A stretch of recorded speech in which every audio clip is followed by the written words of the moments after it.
Welcome to this explainer. Today, we're totally demystifying the critical, but honestly, often entirely overlooked elements of RAG optimization. Look, if you're building retrieval augmented generation pipelines, you already know the promise, right? Feed your proprietary data to an AI, and boom, you get accurate, context-aware answers. But, as a lot of us have found out the hard way, the reality is kinda messy.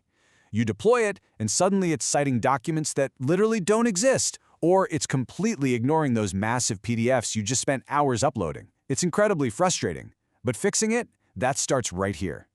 Let's dive right in by asking a seriously frustrating question. Why do even the most advanced, state-of-the-art language models still hallucinate when we deploy them in RAG systems? I mean, you give them the data, you give them the perfect prompt, and they still confidently lie to your face.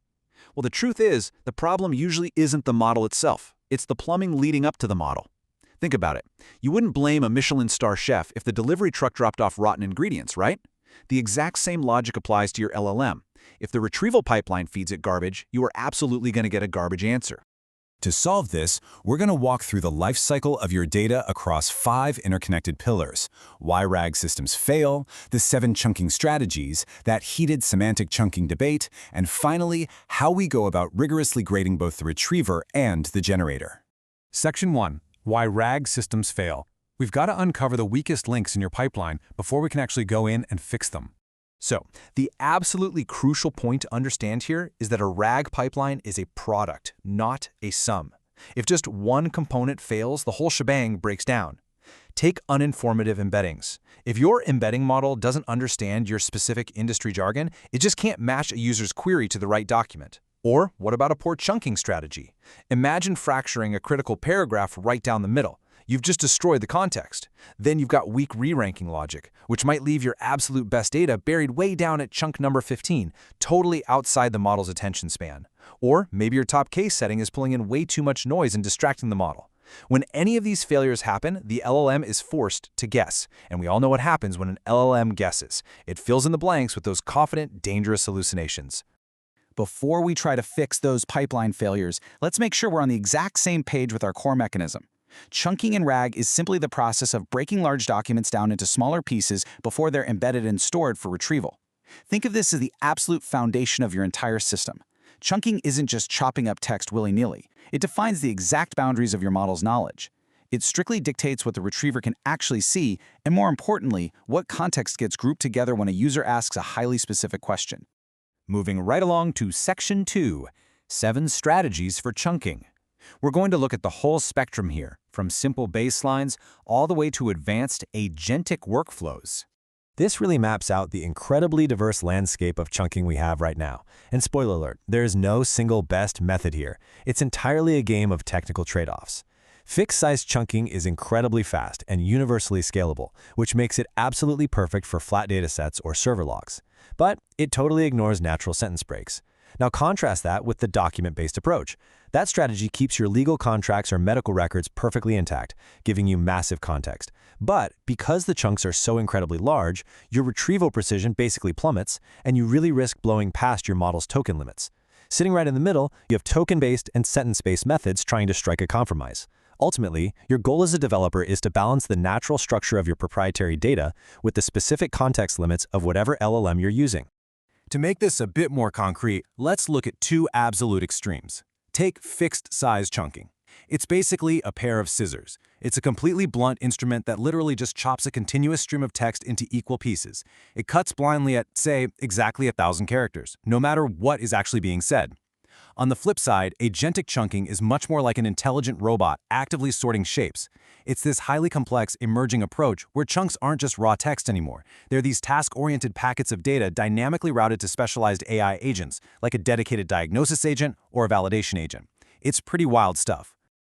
All right, Section 3. We need to tackle the massive elephant in the room when it comes to those advanced chunking methods. The semantic chunking debate. Is the shiny new toy actually better?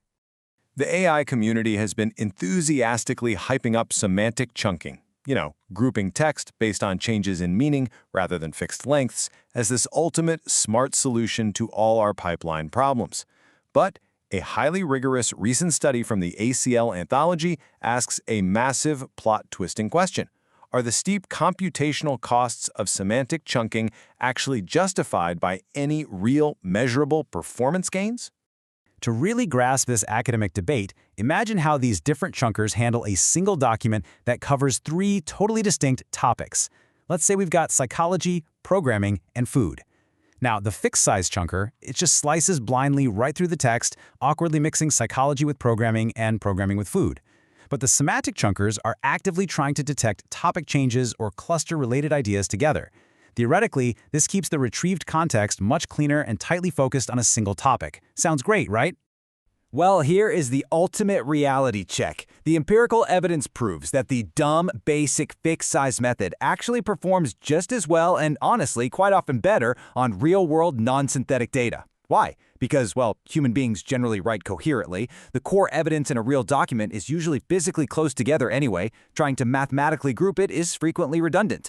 Ultimately, finding the right text depends way more on the raw quality of your embedding model than the complexity of your chunking strategy. So yeah, your super expensive semantic chunker might literally just be burning through your cloud compute budget for absolutely zero performance gain. Ouch. Which brings us to Section 4, grading the retriever. Since chunking performance turns out to be surprisingly subjective, how do we definitively know if our system actually works? The only way to know the absolute truth here is through strict evaluation metrics. RAG evaluation is the meticulous process of isolating the retriever and the generator to test them as completely separate entities. Think of it like a medical diagnostic for your pipeline. If you just test the final output and get a bad answer, you're flying completely blind. You'll never know who's actually to blame. Did the retriever totally fail to find the right data? Or did the retriever succeed and the generator just ignored it? You can think of retriever evaluation as the 3 interrogations. It's essentially a sequential safety net. First up, contextual relevancy asks, did we pull out genuinely useful text or just noisy garbage? Second, contextual recall asks, did we manage to get all the facts needed to answer the user's question, or are we missing critical puzzle pieces? And finally, contextual precision asks a ranking question.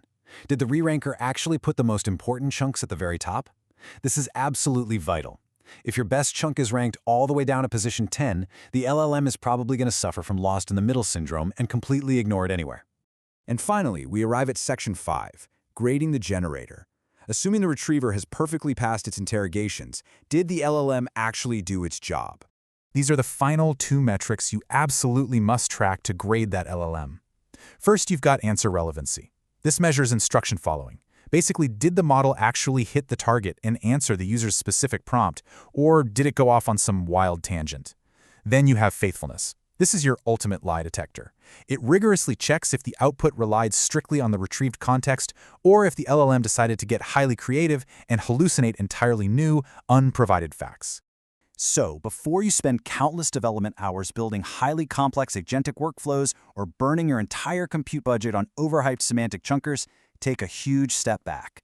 Ask yourself, is your RAG system actually failing, or are your evaluation metrics just ignoring the weakest link? By treating your retriever and generator as completely distinct components and evaluating them rigorously with these specific metrics, you can stop guessing, stop hallucinating, and finally start optimizing. Thanks for joining me on this explainer. Now go take a hard look at your own RAG pipelines and see where your weakest link is really hiding.